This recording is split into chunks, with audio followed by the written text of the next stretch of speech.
बिस्मिल्लाहिर्रहमानिर्रहीम। ये वीडियो कुरान मजीद की सूरह नंबर 30 सूरह रोम के तारुफ पर मबनी है। सूरह रोम का आगाज रसूलुल्लाह सल्लल्लाहु अलैहि वसल्लम के ज़माने की दो बड़ी सल्तनतों यानी ईरानी सल्तनत और सल्तनत रोमा के बाहमी चपकलश के जिक्र से हुआ है और इसी हवाले से इब्तदाई आयात में एक बहुत बड़ी पेशन गोई का जिक्र भी है। इस मौजू और इससे मुतालिक पेशन गोई की अहमियत को समझने के लिए इसकी तारीखी पस मंज़र से आगाही ज़रूरी है। ईरानी सल्तनत की बुनियाद आज से कोई 2500 साल कबल ईरान के अजीम बादशाह के खुसरू ने रखी थी, जिसे जुल्कुरनैन के लक़ब से याद किया जाता है। दूसरी तरफ सल्तनत रोमा ने भी सदियों से खुद को एक बहुत बड़ी ताकत के तौर पर मनवा रखा था। सल्तनत रोमा का बड़ा हिस्सा तो यूरोप के इलाकों पर मुश्तमिल था, लेकिन तुर्की का पूरा इलाका और शाम समेत मगरबी बहरे रोम के साहिली इलाके भी इसके कब्जे में थे। मजहब के एतबार से रोमी ईसाई थे। 300 ईस्वी में पूरी रोमी सल्तनत ने ईसाईयत कबूल कर ली थी, जबकि ईरानी आतिश परस्त थे। इन दोनों आलमी ताकतों के दरमियान ताकत के तवाज़ुन में पिछली एक सदी से झूले की सी कैफियत थी। जो कभी ईरानियों में कोई बासलाहियत हुक्मरान बरसरे इक़्तिदार आता तो वो रोमियों की बहुत से इलाकों पर कब्जा कर लेता, और इस तरह जब रोमियों के किसी ताकतवर बादशाह को मौका मिलता तो ईरानियों से बहुत से इलाके खाली करा लेता। रसूलुल्लाह सल्लल्लाहु अलैहि वसल्लम की वलादत बासादत के जमाने में दोनों ताकतों की रवायती कशमकश जारी रही। 602 ईस्वी में इस कशमकश ने बाकायदा एक जंग की सूरत इख्तियार कर ली। उस वक्त रसूलुल्लाह सल्लल्लाहु अलैहि वसल्लम की उम्र मुबारक 31 बरस थी। ये जंग बिलाखिर 614 ईस्वी में ईरान के बादशाह खुसरू परवेज के यानी खुसरू सानी के हाथों रोमियों की बदतरीन शिकस्त पर खत्म हुई। इस जंग में रोमी सल्तनत को तुर्की के अहम शहरों समेत अपने बहुत से इलाकों से हाथ धोना पड़ा। इनके मुकद्दस शहर इलिया, ये यरूशलेम का दूसरा नाम है। यरूशलेम 70 ईस्वी में बिल्कुल तबाह हो गया था। बाद में रोमी शहनशाह हिड्रियान के दौर में इसे इलिया के नाम से असरनो आबाद किया गया। इसको भी ईरानियों ने तबाह बर्बाद कर दिया और वहां पर नस्ब मुकद्दस सलीब भी उनके कब्जे में चली गई। ईसाइयों के अकीदे के मुताबिक ये वही सलीब थी जिस पर हज़रत मसीह को मसलूब किया गया था। रोमियों को इस शिकस्त के वक्त मक्का में रसूलुल्लाह सल्लल्लाहु अलैहि वसल्लम की दावत शुरू हुए तकरीबन 5 वर्ष हो चुके थे। ये वो जमाना था कि अहले ईमान के साथ मुशरिकीन की ज्यादतियां रोज बरोज बढ़ती जा रही थीं और मकामी आबादी वाज़े तौर पर 2 हिस्सों में तकसीम हो चुकी थी।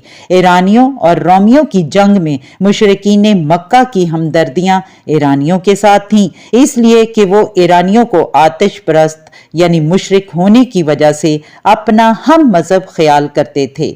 दूसरी तरफ रोमी चूंकि अहले किताब थे, इसलिए मुसलमान फितरी तौर पर उनके लिए नरम गोशा रखते थे और वो उनकी शिकस्त पर दिल गिरफ्ता भी थे। इन हालात में मुशरिकीन मक्का रोमियों की शिकस्त पर बगले बजा रहे थे और दिन रात इस प्रोपेगेंडा में मसरूफ थे कि किसी तरह आज आतिश परस्त ईरानियों के हाथों पैगंबरों और इल्हामी किताबों के मानने वालों को शिकस्त हुई है। कल इस तरह हम बुत परस्ती के अलंबरदार भी मुसलमानों को कला कमा कर देंगे। इस वक्त मक्का की सरजमीन मुसलमानों पर तंग कर दी गई थी और 610 ईस्वी में मुसलमानों की एक बहुत बड़ी तादाद को अपना घर बार छोड़कर हबशा के ईसाई सल्तनत जो कि सल्तनत रोम के हलीफ था उसमें जाकर पनाह लेनी पड़ी। इन हालात में ये सूरत नाजिल हुई और इसकी इब्तदाई आयात में वाज़े पेशनगोई की गई कि करीब है कि सरजमीन में उस वक्त तक वाकई रोमी शिकस्त खा चुके हैं, मगर चंद ही साल में ये सूरत तब्दील हो जाएगी और वो फिर से ईरानियों पर गालिब आ जाएंगे। बज़ाहिर चूंकि ये बिल्कुल अनहोनी बात थी, इसलिए मुशरिकीन मक्का ने इससे भी तज़हीक का निशाना बनाया और वो इस पेशन गोई को अक्सर मौजूए गुफ्तगू बनाकर मुसलमानों को जिज करने की कोशिश करते। एक मुशरिक उबी बिन खलफ ने इस हवाले से हजरत अबू बकर सदीक रजी अल्लाह तआला अन्हु के साथ शर्त लगाई कि अगर कुरान की पेशन गोई के मुताबिक 3 साल के अंदर रोमी गालिब आ गए तो 10 ऊंट मैं तुम्हें दूंगा, वरना 10 ऊंट तुमको देना होंगे। हजरत अबू बकर ने यह मामला रसूलुल्लाह सल्लल्लाहु अलैहि वसल्लम के सामने पेश किया तो चूंकि उस वक्त तक शर्त वगैरह की हुर्मत के बारे में कोई हुक्म नाजिल नहीं हुआ था, इसलिए आप सल्लल्लाहु अलैहि वसल्लम ने इसकी इजाजत दे दी। लेकिन चूंकि लफ्ज बिजा चांद का इतलाक गिनती के एतबार से 3 साल से लेकर 9 के अदाद पर होता है, इसलिए आप सल्लल्लाहु अलैहि वसल्लम ने पेशन गोई पूरा होने की मुद्दत 3 साल से बढ़ाकर 9 साल जबकि ऊंटों की तादाद बढ़ाकर 100 करने का हुक्म दिया। चुनाचे हजरत अबू बकर ने 100 ऊंटों पर शर्त पक्की कर दी। ठीक 9 साल बाद जब ये पेशन गोई हरफ बहरफ पूरी हो गई तो उबी बिन खलफ के वारसों को 100 ऊंट हजरत अबू बकर के हवाले करने पड़े। उस वक्त तक जुए की हुर्मत की आयात नाजिल हो चुकी थीं, इसलिए रसूलुल्लाह सल्लल्लाहु अलैहि वसल्लम ने हुक्म दिया कि ऊंट सदका कर दिए जाएं। दूसरी तरफ रोम का हरकले आजम अपनी शिकस्त का बदला लेने के लिए मुसलसल मनसूबाबंदी में मसरूफ रहा। 8 साल बाद 622 ईस्वी में जब नबी मुकर्रम सल्लल्लाहु अलैहि वसल्लम हिजरत करके मदीना मुनव्वरा तशरीफ ले गए, हरकल ने हालात को साजगार समझते हुए अपने मंसूबे को अमली जामा पहनाने का फैसला किया और एक बड़े लश्कर के साथ खुफिया तौर पर एक लंबा चक्कर काटकर बहेरा कैप्सीन की तरफ से ईरानियों की पुश्त पर जोरदार हमला कर दिया।